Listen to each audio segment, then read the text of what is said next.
El Señor les bendiga. Un estudio ahora como segunda parte del primero que hicimos fue de los colores del tabernáculo.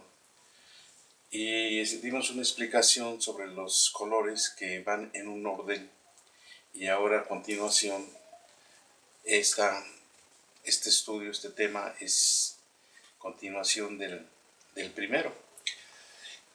Y ahora vamos a hablar sobre la fuente de bronce. En el tabernáculo había los colores que Dios ordenó a Moisés que fueran en un orden: azul, púrpura, carmesí y fino lino blanco. Y ahora vemos ahí también que en el tabernáculo Dios le dio órdenes a Moisés para que fueran en un orden, y toda la ordenanza que le dio Dios a Moisés. Y en Éxodo 30, 17, 21, allí habla Dios a Moisés y dice: habló más Jehová a Moisés, diciendo: harás también una fuente de bronce con su base de bronce para lavar, y colocarás entre el tabernáculo de reunión y el altar, y pondrás en ella agua, y de ella se lavarán Aarón y sus hijos las manos y los pies cuando entren en el tabernáculo de reunión. Se lavarán con agua para que no mueran.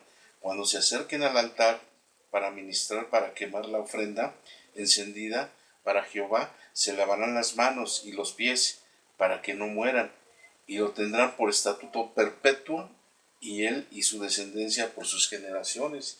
Bueno, aquí vemos que Dios le da indicaciones cómo debían de lavarse ellos las manos y los pies, y también sus vestiduras deberían de ser limpias. Entonces todo en un orden, y también Dios le da indicaciones que si no lo hacen así conforme el orden que Él le dio, pueden morir.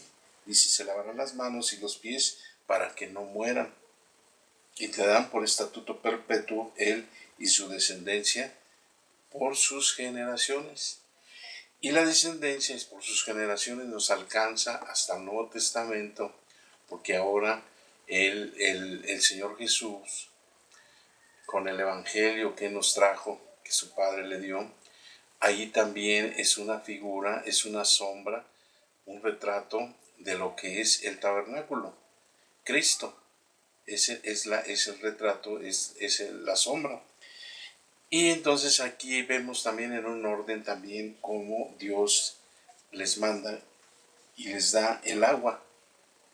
Nosotros también tenemos el agua, la tenemos y espiritualmente el Señor Jesús dice que de Él correrán ríos de agua viva, y que de Él debemos de tomar. Pero nosotros tenemos en el Evangelio un empiezo, también un orden, cuando Juan el Bautista lo bautiza. Y este bautismo de agua, sí, que le aplicó Juan el Bautista al Señor Jesús, que no quería bautizarlo, fue para que se cumpliese toda justicia. Lo dice Mateo 3:15. Hazlo, porque ahora conviene que cumplamos toda justicia. Entonces dice la Biblia, la palabra de Dios, que le dejó.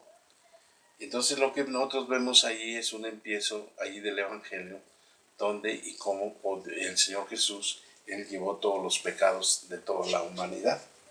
En el tabernáculo había una fuente de bronce que era puesta entre el tabernáculo de reunión y el altar, y que contenía agua para lavar. Si esta fuente no hubiera estado en el tabernáculo, cuán sucios habrían sido los sacerdotes que ofrecían los sacrificios. Cuánta sangre y suciedad mancharía a los sacerdotes que estaban ofreciendo los sacrificios diarios para las personas, y poniendo sus manos en las ofrendas del pecado y degollándolas. Si no hubiera habido fuente en el tabernáculo, el sacerdote se habría ensuciado mucho. Esto por lo cual Dios preparó la fuente para ellos, y pudieran permanecer cerca de él. Con las manos limpias, los pecadores pasaron sus pecados poniendo sus manos en la cabeza de la ofrenda del pecado, y entonces los sacerdotes los sacrificaban a Dios en su nombre. Dios preparó la fuente de bronce para que los sacerdotes pudieran entrar en el lugar santo y para que se pudieran lavar con agua. Para ello no murieran, ni siquiera un sacerdote podía entrar en el lugar santo manchado con sangre de un animal. Por eso los sacerdotes lavaron toda suciedad con el agua de la fuente para permanecer cerca de Dios después de haber ofrecido los sacrificios por las personas. Y el Señor Jesús lo que hizo fue Juan el Bautista.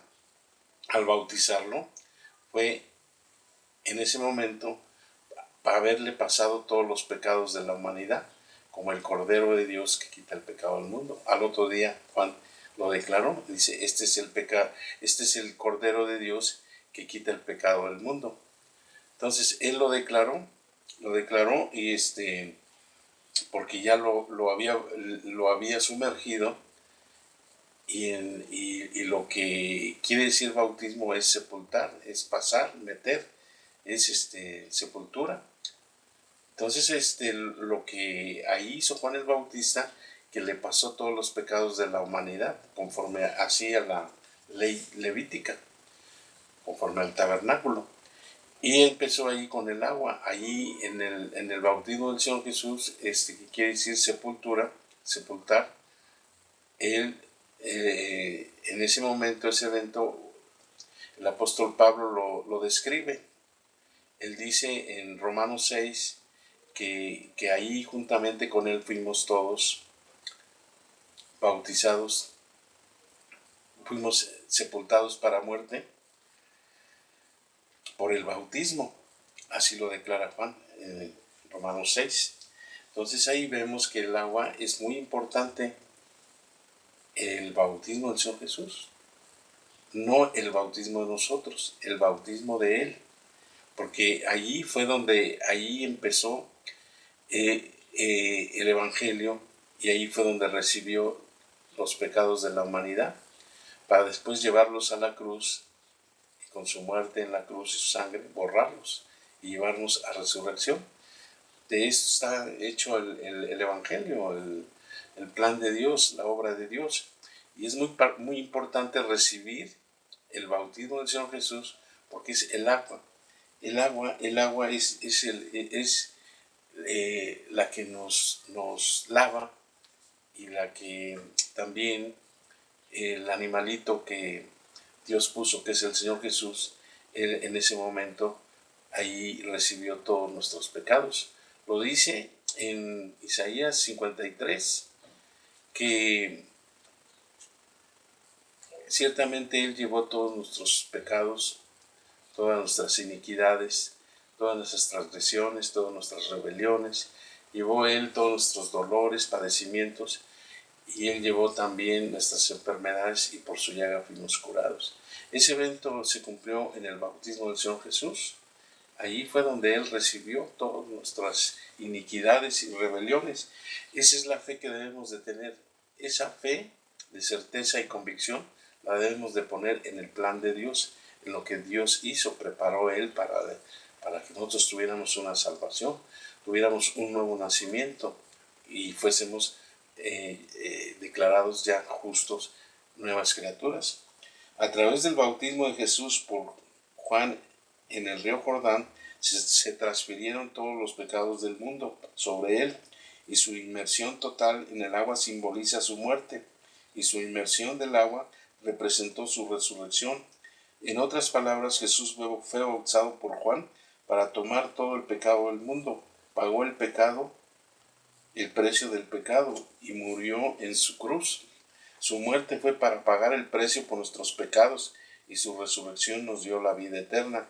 Si nosotros no creyésemos que Jesús llevó todos nuestros pecados a través de su bautismo, nuestros corazones estarían llenos de pecado. En tal caso, ¿cómo sería permanecer cerca de Dios? El Evangelio de la remisión de pecados no es una doctrina de una denominación, sino la verdad de Dios. Nosotros no podemos llevar nuestra fe sin el consentimiento perfecto.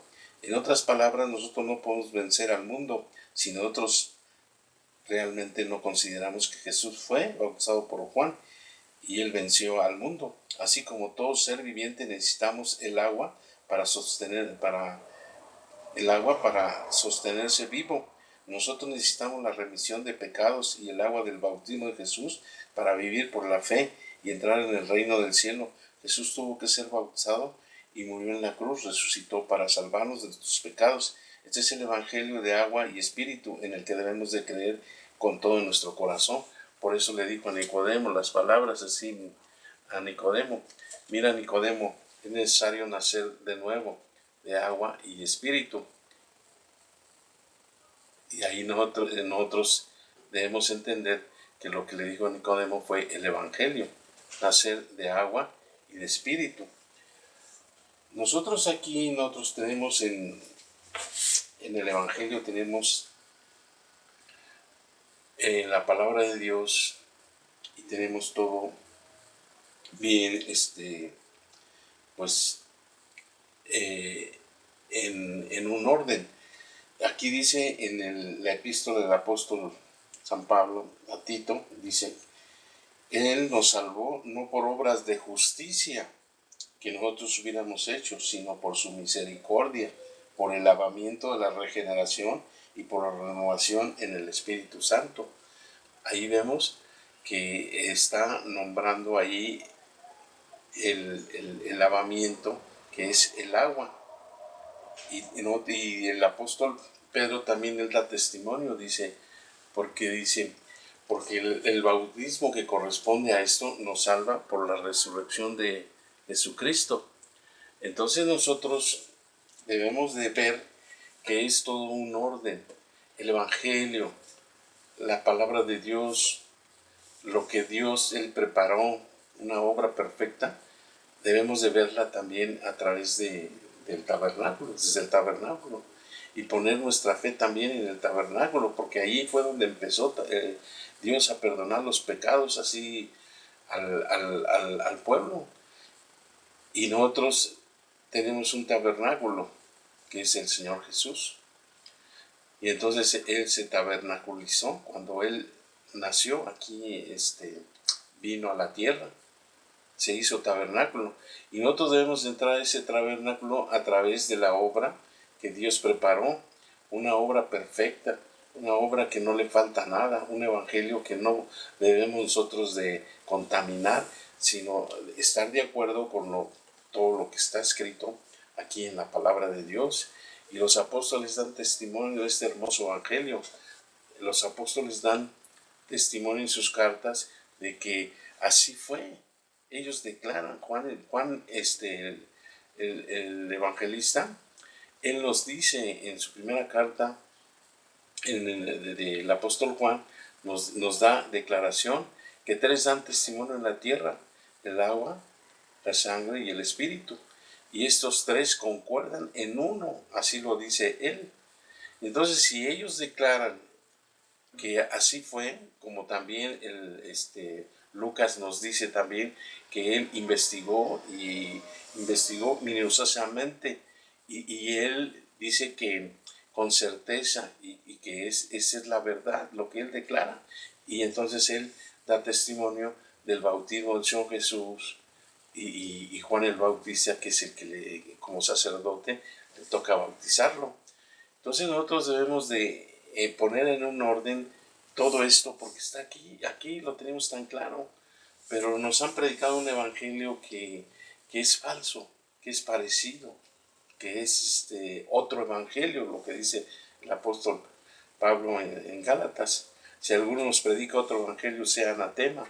Pero nosotros debemos de tomar la obra de Dios, el plan de Dios, y seguir en este orden, porque si no lo hacemos, entonces vamos a fallar, vamos a estar predicando un evangelio falso, un evangelio que no es, y no va a haber fe, no va a haber convicción, no va a haber certeza. Entonces nosotros debemos de pedirle a Dios sabiduría, y debemos de pedirle revelación, como dice en Romanos 1:17, que el evangelio, la justicia de Dios, se revela por fe y en fe. Por lo tanto, el justo vivirá por la fe. Y así nosotros debemos de vivir por la fe en este hermoso evangelio y dárselo a todo aquel que lo va a recibir, pero con una convicción así de fe, que es la verdad. Nosotros no podemos predicar emociones, no podemos predicar un evangelio así salido de nuestras cabezas, de que yo pienso, que yo creo, sino lo que debemos de predicar es la Biblia, dice, la palabra de Dios lo dice. Hermanos, hasta el siguiente estudio. Dios les bendiga.